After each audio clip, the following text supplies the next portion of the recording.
Hi, welcome to the Digital Lounge. I'm Diane Degnan from United Methodist Communications, and today we're taking a look at what goes on behind the scenes to put together the 11-day international event. I have with me Reverend Alan Morrison, who is the business manager and lead meeting planner of a general conference. Alan, you must feel a little bit like a proud papa today to see everything finally coming together. It is an adventure. We take so long in planning that when you finally get here, and the papa is a good metaphor, that you're finally waiting for the birth of it. And so as you start watching the rooms come together and see that the setups that have been planned will work and that the things will fit into the space, that is a real joy.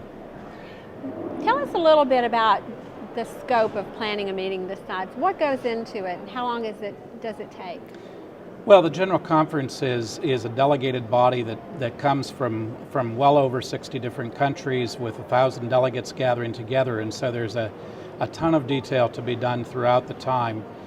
We actually started the process about 7.5 years ago to select Tampa as our location through a site selection process, and then from there you start writing contracts for the convention center, for the hotels, getting those in place, start pulling team together and getting vendors in place to assist with production, to assist with lighting and sound, getting interpreters hired in to help with interpretation of languages. So there's a lot of different details that have to be cared for in that time. Now you mentioned hotel rooms. How many hotel rooms are required? Well, that's been a growing number this time around. A few years ago our numbers dropped because of the internet trend. And so people started to kind of do some things on their own. This year it looks like we're going to be somewhere around about 1,500 rooms on our highest night. What are some of the last minute things that have to go on even in the last days before General Conference to put everything together, all the details coming together? Well, of course, there's just a copious amount of checklists, both mental and physical checklists to work through and make sure that we're not missing any details. Walking the floor over and over again with different staff members, helping to make sure they understand the vision of what's we're seeking to capture and how we lay out the space, how we're going to use the space, where we need different things located, how the people will interact with that space.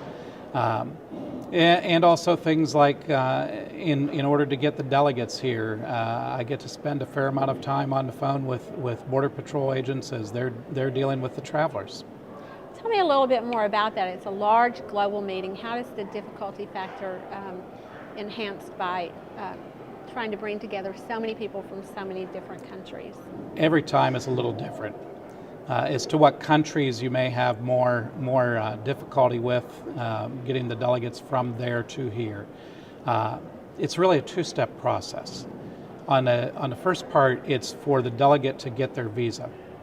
That involves them interacting with the U.S. consulate to, in essence, get permission to come to the United States.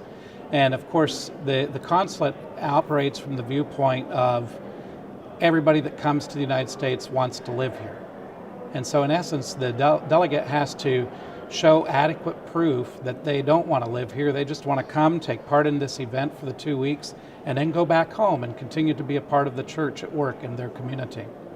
The second part is that once their visa does get approved, coming into the United States, they come through Customs and Border Patrol at the airport where they first arrive in the United States, and even though they already have that visa in their hand, they again have to demonstrate to the officer there that's working with them that of what their purpose is. Why are they coming here? Why are they going to be here for as long as they're going to be? What are they going to be doing?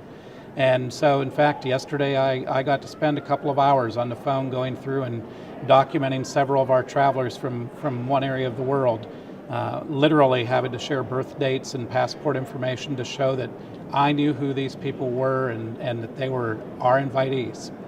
We were able to get them all passed through, so that was a great day.